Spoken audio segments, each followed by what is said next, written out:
এবার আরেকটি প্রশ্ন করা হয়েছে, যেটা আমাদের বিষয়ের সাথে সম্পর্ক নেই, তবে আজকালকার এই সময়ের সাথে খুবই প্রযোজ্য। সেটি হলো ওয়ার্ল্ড কাপ ক্রিকেট খেলা দেখা জায়েজ না জায়েজ না। ওয়ার্ল্ড কাপ ক্রিকেট খেলা দেখা জায়েজ না জায়েজ নয়, অনুরূপ যে কোনো খেলা, যে কোনো ওয়ার্ল্ড কাপ হোক আর ছোট কাপ হোক আর দেশীয় কাপ হোক আর অন্য কিছু, খেলার সম্পর্কে আমাদেরকে একটা স্বচ্ছ ধারণা বা বিধান জানতে হবে। আমরা ভাই মুসলিম, আমরা আসলে আল্লাহ রাব্বুল আলামিনের গোলাম, ওকেই মুসলিম বলা হয়। আমরা আত্মসমর্পণকারী আল্লাহ তাআলার বিধানের কাছে। সে কারণে সব ক্ষেত্রে আমাদেরকে আল্লাহ তাআলার বিধানকে মেনে চলতে হবে। ওয়ার্ল্ড কাপ খেলা হোক, যে কোনো খেলা হোক, এদের সব খেলার বিস্তারিত বর্ণনা দেওয়া যাবে না, তবে কয়েকটি মৌলিক বিধান বলছি, মানে মৌলিক নিয়ম বলছি, যার মধ্যে, যেই খেলার মধ্যে এই জিনিসগুলি থাকবে সেগুলো হারাম। আর যখন থাকবে না, এগুলো থেকে মানে বেঁচে থাকবে ওই খেলা, তখন সেই খেলা দেখা যায়। এক নম্বর নীতি হলো এই বিষয়ে যে খেলা যদি পুরুষের হয় তাহলে পুরুষরাই দেখতে পারে, যদি খেলা মহিলার হয় তাহলে যেন পুরুষ না দেখে। আর যদি খেলা মহিলার হয় তো পুরুষ না দেখে, আর পুরুষের খেলা হলে যেন মহিলা না দেখে। যদি এরকম হয় তাহলে ওই খেলা যা কিছু হোক না কেন হারাম।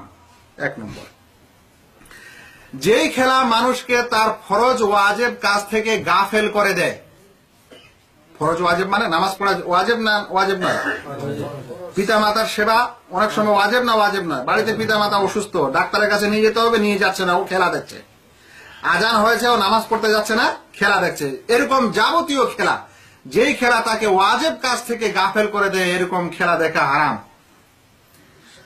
অনুরূপ ওই খেলা, যেই খেলাতে মানুষের শরীরের যে অঙ্গটা ঢাকা জরুরি ইসলাম করেছে, আর ও তখন ঢেকে রাখেনি। যেমন মহিলাদের জন্য, যেমন মহিলারা খেলা দেখবে, মহিলার গোটা শরীর ঢাকতে হবে, আর গোটা শরীর ঢাকা নাই, যা কিছু দুনিয়াতে ঘটে খেলার জিনিস জানা, আমি বর্ণনা দিচ্ছি না। পুরুষের বেলা তাকে নাভি থেকে নিয়ে হাঁটু পর্যন্ত ঢাকে রাখতে হবে, ও রাখেনি। ও এমন প্যান্ট পরে আছে যে তার অর্ধেক রান দেখা যাচ্ছে বা আর কিছু।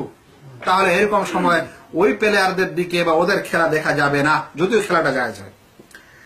অনুরূপ যদি এই খেলার কারণে মানুষের মধ্যে দোলাদলি শুরু হয়, তাহলে ওই খেলা দেখা যাবে না, ওই মানুষ খেলা দেখতে পারে না। যে মানুষ খেলাকে কেন্দ্র করে নিয়ে কি হয়ে যায়, দলে দলে বিভক্ত হয়ে যায়। আমি এই দলের, ও ওই দলের, এই দল জিতেছে তাই ও খুশি, আর ওদেরকে রাগাচ্ছে, পটকা ফুটাচ্ছে আর কিছু করছে, এটাকে বলা হচ্ছে দোলাদলি। যদি দোলাদলি হয়ে যায় খেলা দেখার কারণে, তাহলে সেই খেলা দেখা নাজায়েজ। অনুরূপ যদি খেলা দেখতে গিয়ে খেলার প্রেমে পড়ে যায়, যাকে বলা হয় খেলায় আসক্ত হয়ে যাওয়া। কেমন আসক্ত, কেমন প্রেম, যে আমার কাছে অমুক প্লেয়ারটা ফেভারিট, অমুক ফুটবল প্লেয়ার হচ্ছে আমার কাছে হিরো, অমুক টিম হচ্ছে আমার কাছে হিরো, আর অমুক টিমের অমুক প্লেয়ারটা আমার কাছে হিরো। ও যতক্ষণে খেলা না খেলছে ততক্ষণে আমি শান্তি পাচ্ছি না।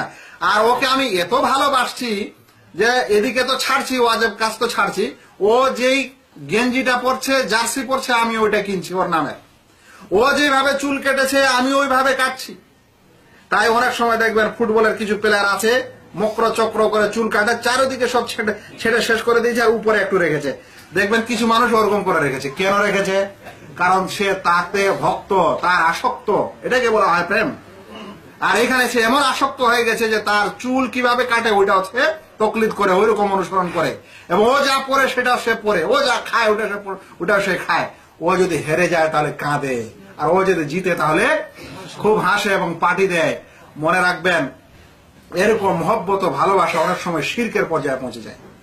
যেখানে কোন পৃথিবীর যে কোনো মানুষের মহব্বত ভালোবাসা যদি আল্লাহ এবং তার রসুলের ভালোবাসার চাইতে বেশি হয়ে যায়, তাহলে ওটাকে বলা হয় ভালোবাসার শিরক। তো এরকম যদি কোনো মানুষ হয়, তাহলে ওই সকল খেলা নাজায়েজ, ওইরকম সে খেলা দেখতেও পারে না এবং ওইরকম সে গ্রহণ করতে পারে না। আর 6 নম্বর কথা হলো, যদি খেলাটা স্বয়ং হারাম হয় তাহলে ওইটা দেখাও হারাম। খেলাটা স্বয়ং হারাম হয়, এমন খেলা যেখানে জুয়া চলছে, যেখানে আরো কিছু চলছে যেটা হারামের খেলা, তাহলে সেই খেলাও দেখা নাজায়েজ এবং খেলা করাটাও নাজায়েজ। যদি এগুলো শর্ত না থাকে, খেলাকে খেলার মতো করে যদি মানুষ নেয়, তাহলে সেই খেলা দেখা জায়েজ। যেমন ধরেন ভাই, ছোট বাচ্চারা দেখেছেন, ছোট বাচ্চারা খেলার ঘর তৈরি করে, আবার যখন সময়টা শেষ হয়ে গেল, সন্ধ্যা হয়ে গেল, লাঠি দিয়ে ভেঙে দিয়ে দৌড়াদৌড়ি করে সব বাড়ি চলে গেল। তাহলে খেলাকে, এটাই হচ্ছে আসলে খেলা। যেখানে মানুষের মহব্বত নাই, ভালোবাসা নাই, একটা আনন্দের জন্য, ফুর্তির জন্য, একটা সময় কাটানোর জন্য একটু কাজ করলো বটে, কিন্তু ওই খেলা যদি দোলাদলি শুরু হয়, মুসলিমদের মধ্যে যদি দোলাদলি হয়, আর তারপরে মনে করেন যে যদি পার্টি হয়, কাঁদাকাটি হয়, তারপরে মনে করেন যে আর কিছু হয়, নামাজ রোজা ওর থেকে বাদ যায়, তারপর থেকে আর কিছু হয়, বাপ মার সেবা নেই, নিজের প্রয়োজনে, হ্যাঁ, ডিউটি বাদ, ওই দিন ডিউটি যাবে না, ওই দিন স্কুলে যাবে না, ওই দিন পড়াবে না, তাহলে ভাই এ সকল খেলা নিষেধ এবং এরকম জিনিস থেকে আসক্ত হওয়া ইসলামে কোনো মুসলিমের জন্য অবশ্যই সমীচীন নয়।